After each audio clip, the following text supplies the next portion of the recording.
সাংবাদিকদের আপনারা সামনে থেকে ভিডিও করুন, পেছন থেকে করবেন না। যখন থেকে এই লয়ার সামনে এসে বলতেছে মারিয়া মিম এইভাবে বিভিন্ন অঙ্গ দেখাচ্ছে, এটা তো আমার চয়েস, আমি কি করে যাবো। বাট যখন আমরা খেলার মাঠে খেলতে যাই তখন কিন্তু আমরা জার্সি পরে যাচ্ছি।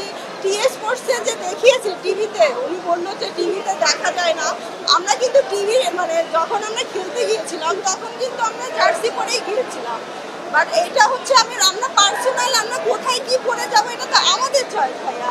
আর ইরফান সাজ্জাদ ভাইয়ার একটা ভিডিও ভাইরাল হয়েছে কিনা দেখেছেন কিনা, উনি কিন্তু বলেছিল সাংবাদিকদের আপনারা সামনে থেকে ভিডিও করুন, পেছন থেকে করবেন না।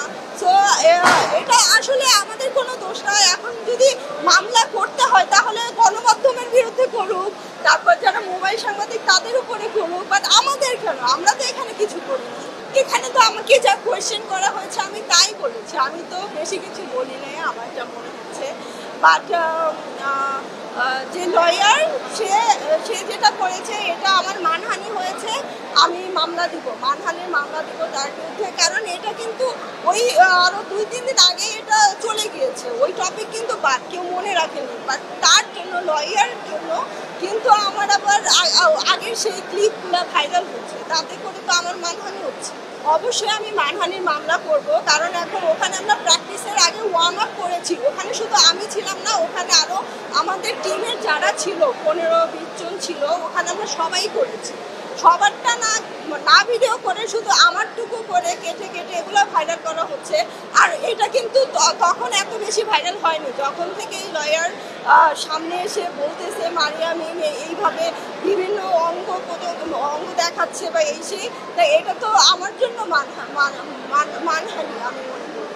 কারণ সে আসলে ভাইরাল হওয়ার জন্যই আসছে, তা না হলে খেলা শেষ হয়ে যাওয়ার পরে কেন সে আসবে, তাই না?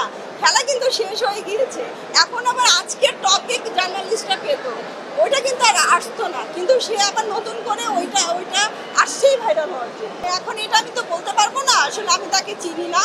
বাট আমার মনে হচ্ছে তার আসলে কোনো কাজ নেই, কাজ থাকলে তো আরো অনেকেই লয়ারই আছে, তারা তো আসবে না, তাহলে সে কেন আসবে? আমি দেশের বাইরে থাকার কারণেই আমি কাজ করতে পারিনি। আমি কিন্তু যদি ঈদ না থাকতো সামনে, ঈদ যদি না আসতো তাহলে আমি কিন্তু এতদিন দেশের বাইরেই থাকতাম, আমাকে কেউ পেত না। যেহেতু সামনে ঈদের জন্যই আমার বাংলাদেশে থাকা, আর যেহেতু আমি বাংলাদেশে ছিলাম তো ভাবলাম একটু